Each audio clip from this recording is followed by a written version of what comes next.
I was halfway through a bowl of leftover beef stew when my phone started buzzing on the counter. I wiped my hand on a dish towel and squinted at the screen. Vanessa. My daughter never called this late unless something was wrong. I picked up. Hey, Ness. Dad, how are you? She chirped, too chirpy. Did you eat dinner yet? You're not just eating crackers again, right? No crackers. I had stew, I said, pointing at it with my spoon, like she could see it through the phone. Leftovers from Sunday. Oh, good. And did you remember to turn the stove off this time? I chuckled. Yeah, I forgot yesterday, but caught it a few hours later. Nothing burned. Silence, then, Dad, that's not safe. I'm fine, Ness. It happens. There was another pause. Okay, well, Darren and I are just getting back to the hotel. Long day. Just wanted to check in. Love you. Love you too. I went back to my stew, but I didn't hear the click. Then came a rustle, movement, whispering. Vanessa's voice, sharper now.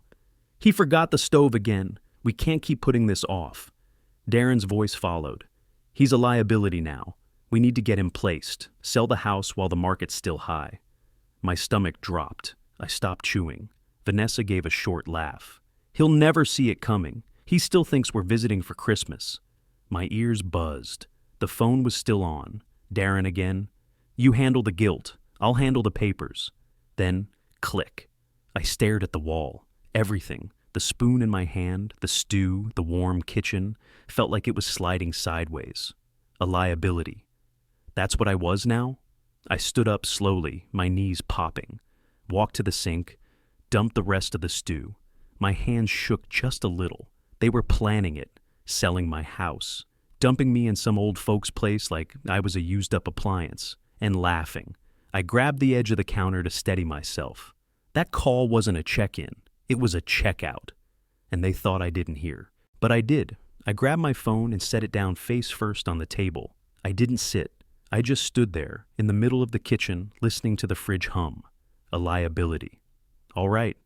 I stayed standing in that kitchen for a long time, the stew smell still clinging to the air. The fridge hummed, the clock on the microwave blinked 9:48, and my hands were still resting on the edge of the counter like I was bracing for something to hit me.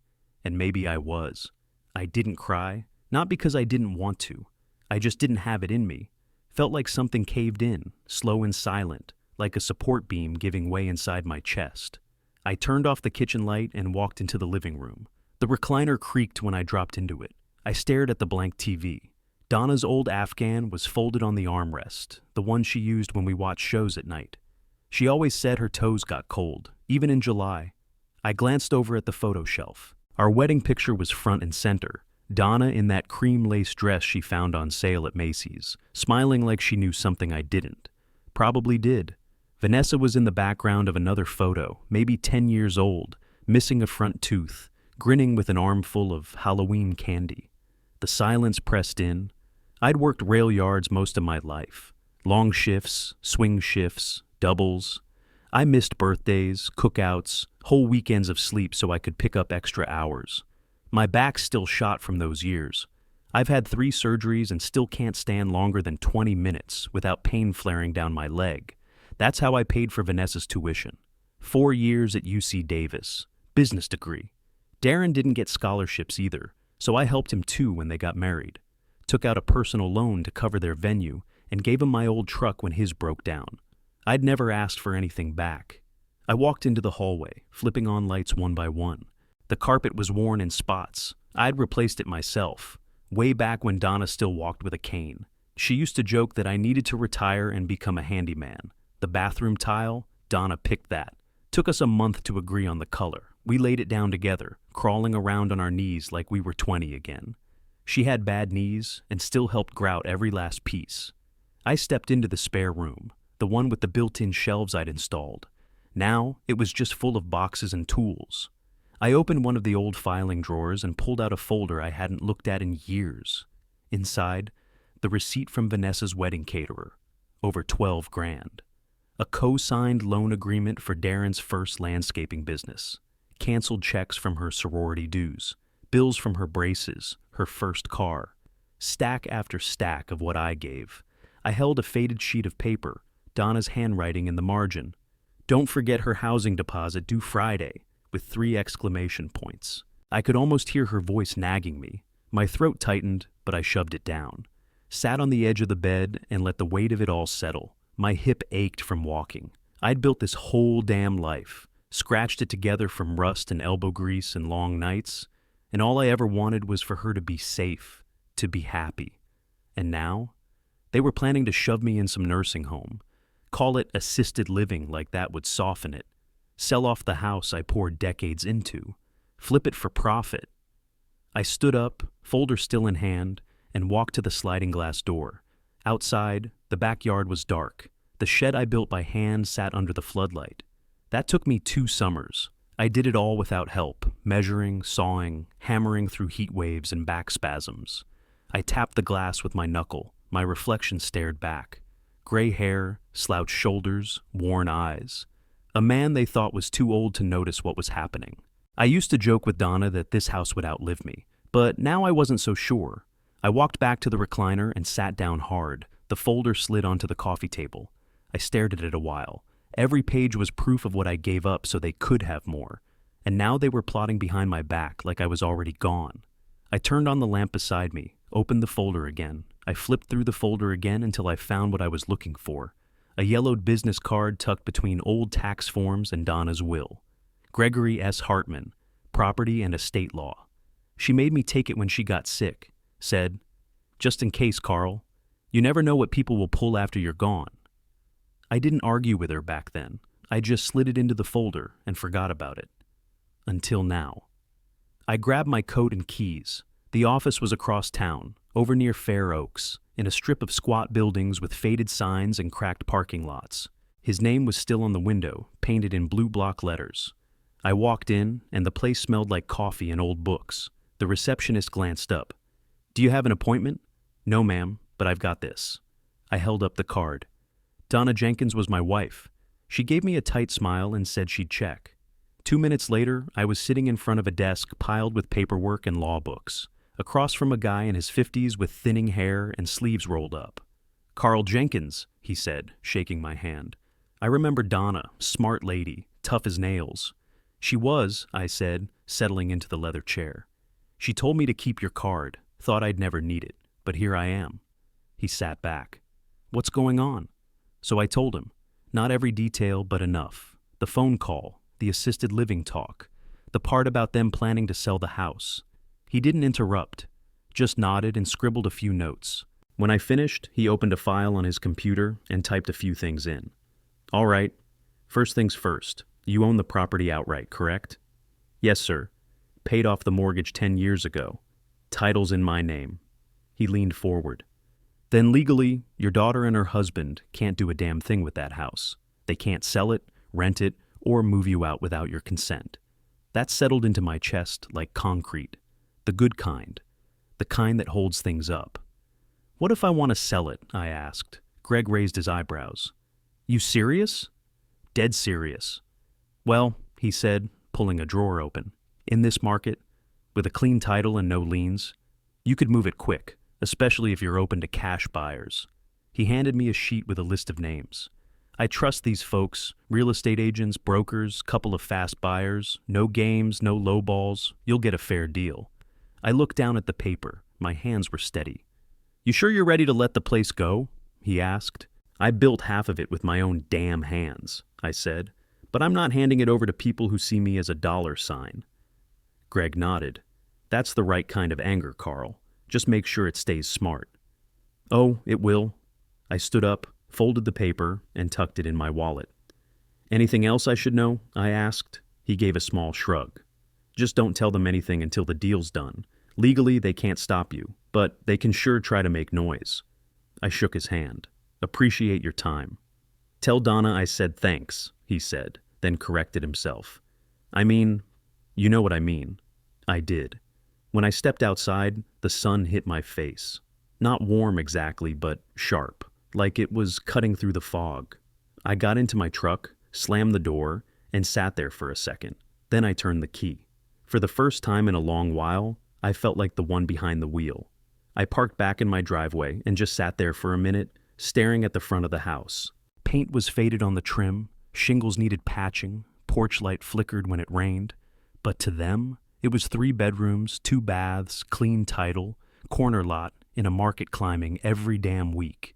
Equity, profit. That's what Vanessa and Darren saw.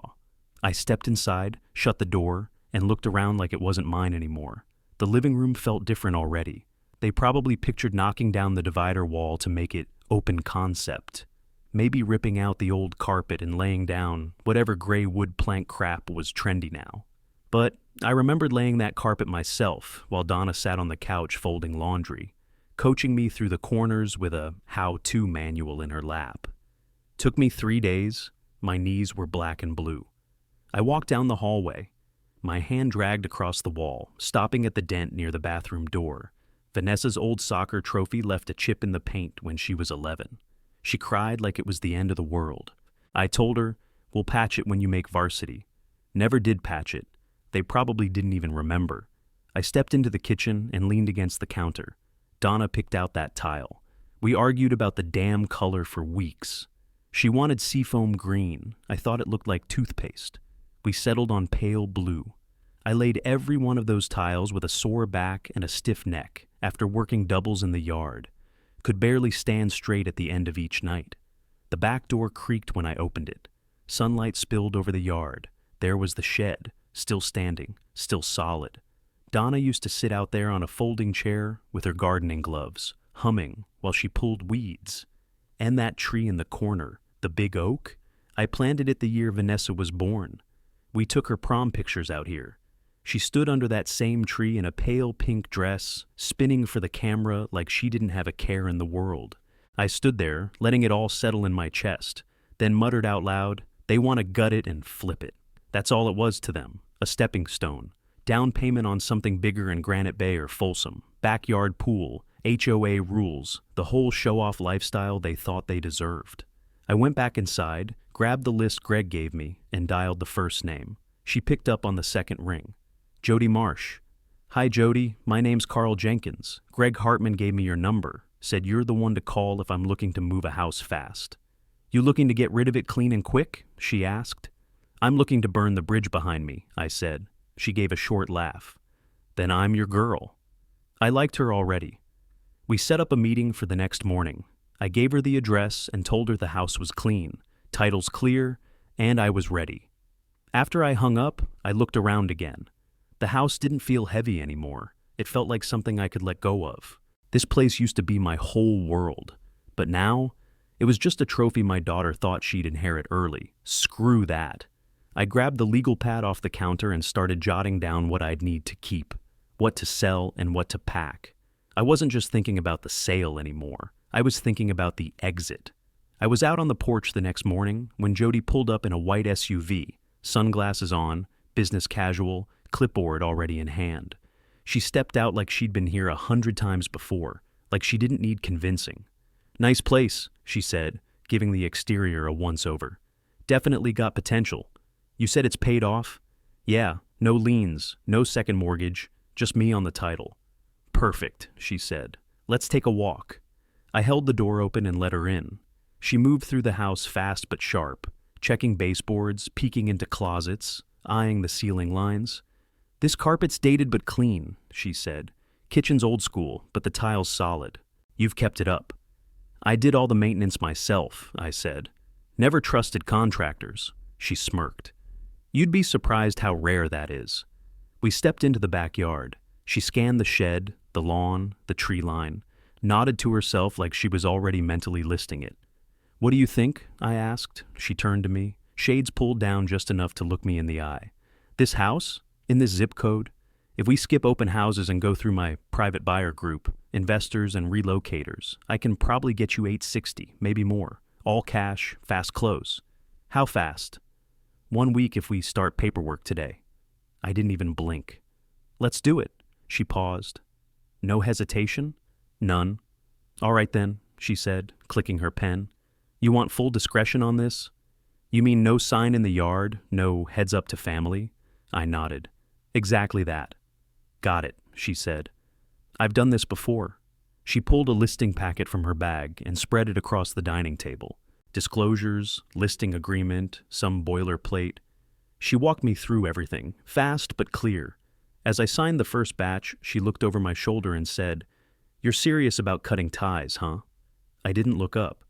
They made the first cut. I'm just following through. She didn't say anything else, just kept flipping pages. By the time we were done, I had a signed contract and a timeline. She said she'd get the listing up by that afternoon and start pushing it to her buyers. We shook hands on the porch. "I'll call once I get an offer," she said, walking back to her car. "I'll be ready." As soon as she pulled away, my phone buzzed in my pocket. "Vanessa?" I stared at the screen. Let it ring. Then I swiped it silent and shoved it back in my coat. Back inside, the house felt quieter than usual. Not empty, just waiting. Like it knew it was time. I sat down at the kitchen table, opened my laptop, and pulled up rental listings. 1-bedrooms, senior apartments, anything clean and private on the quieter side of town. I wasn't looking for luxury. I wanted peace. I wanted walls I could trust. Half the places had waiting lists, but one popped up that caught my eye. Small unit, furnished, walking distance to a diner and a bus stop. I shot off an inquiry, no hesitation. Next, I opened a note on my phone and started a checklist. Forward mail, set up storage, pack Donna's things, call locksmith. Every step felt solid, like I was pouring concrete under my feet for the first time in years. I wasn't moving out because I had to. I was moving out on my terms, and they'd never see it coming. The first box I packed held Donna's sweaters. I folded them slow, even the ones she never wore unless it was freezing. I didn't take much, just what mattered. Her scarves, some old photo albums, the recipe box with her handwriting on the cards. I didn't cry, I wasn't sad, just careful. I rented a storage unit close to the new place, paid 6 months in advance. Everything else, furniture, wall art, even the fancy dishes Vanessa always talked about inheriting, got wrapped, labeled, and hauled over by movers who didn't ask questions. I paid them in cash, tipped well, and told them the rest could be left behind. The house started to echo after that. Empty rooms do that. By the third day, it barely looked like I'd lived there. I made one last lap through the place. In the bedroom, I ran a hand across the dresser Donna used to keep her rings in. I'd already packed the box with her wedding band and the little silver cross necklace she wore on Sundays. Everything else, left in the drawer. If Vanessa wanted to fight over it, she could fight a storage unit. The kitchen was last. I stood at the sink, looked out the window one final time at the shed. I didn't unlock it. Let them wonder what's in there. The sale closed that morning. Full cash offer, no inspection. Jody texted, "Done deal." That was all I needed. I called the locksmith at noon. He showed up an hour later, young guy, quiet, quick. Changed out the front, back, and garage doors.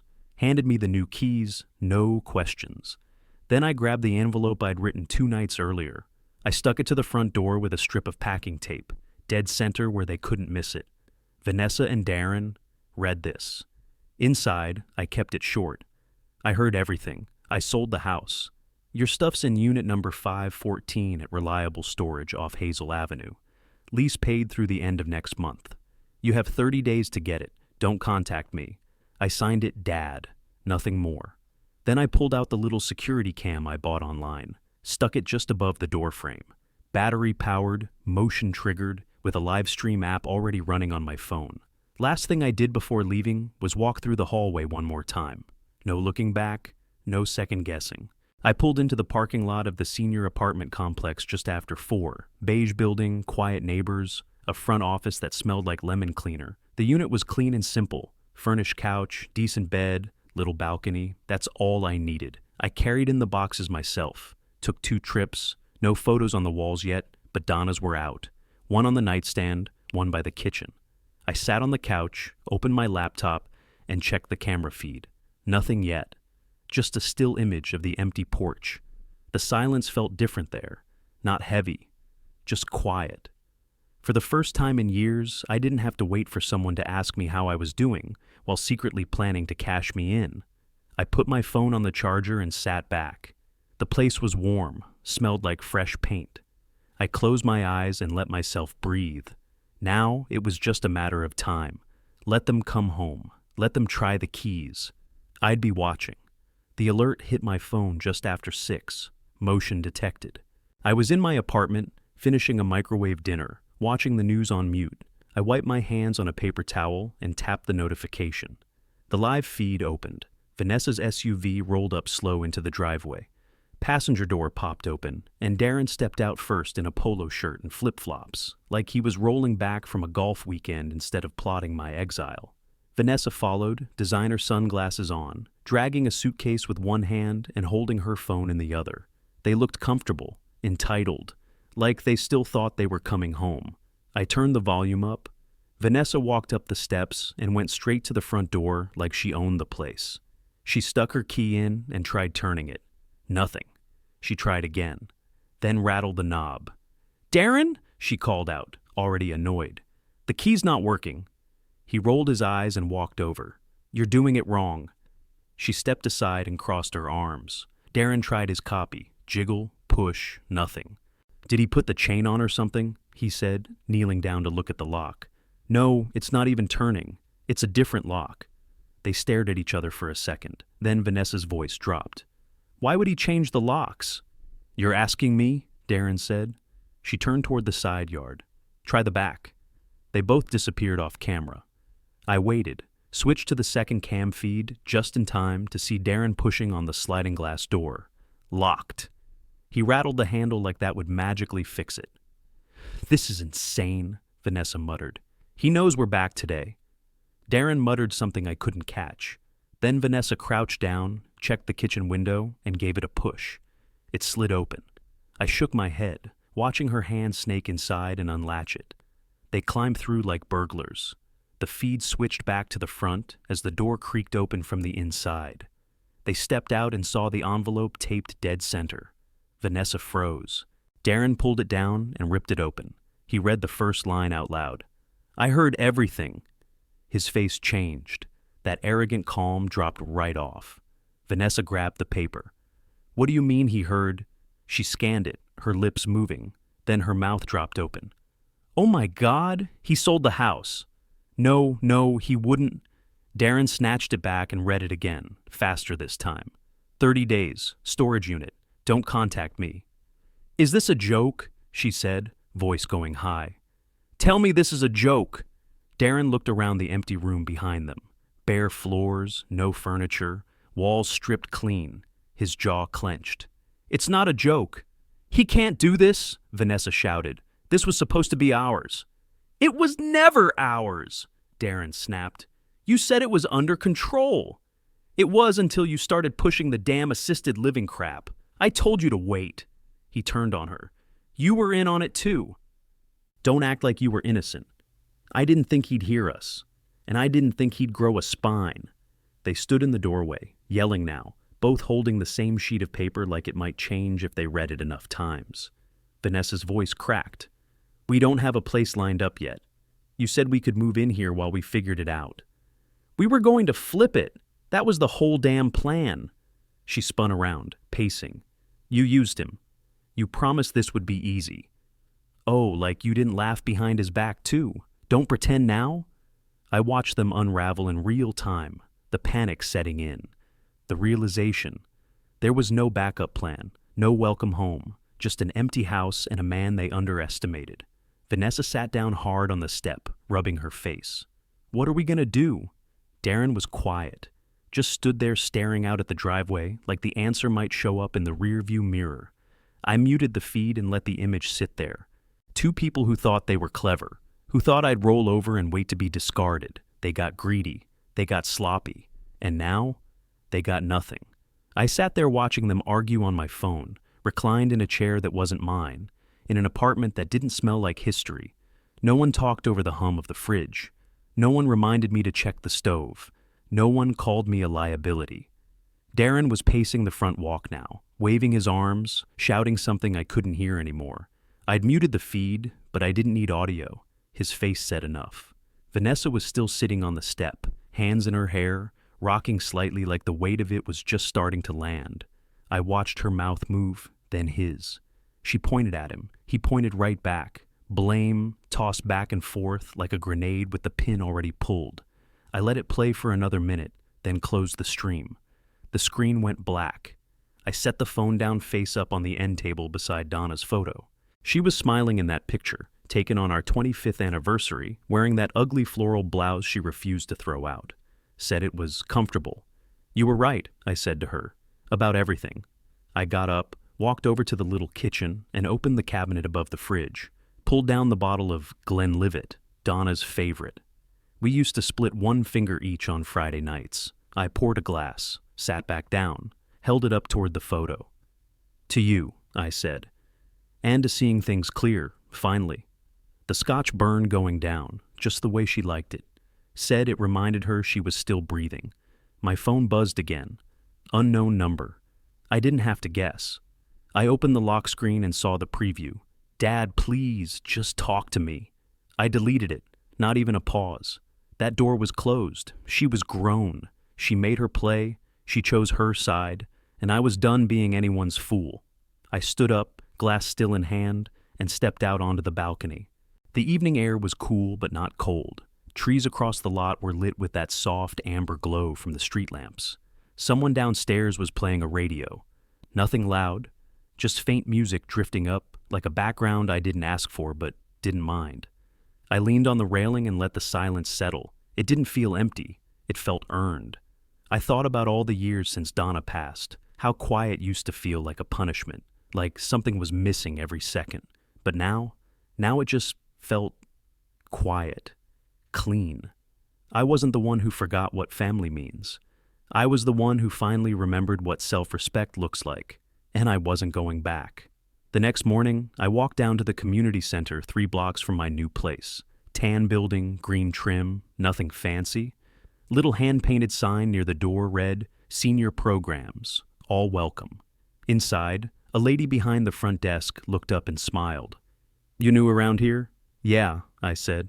"Name's Carl Jenkins. Just moved in across the street. Heard you've got something with model trains." She brightened up. "Oh, that's Pete's crew. Thursdays at 10, room C. He'll love you. He's always looking for guys who know engines." I signed my name on the clipboard. Nothing formal, just a bunch of old guys with too much time and too many stories. Sounded perfect. Room C had folding tables covered in parts, wheels, track pieces, engine shells.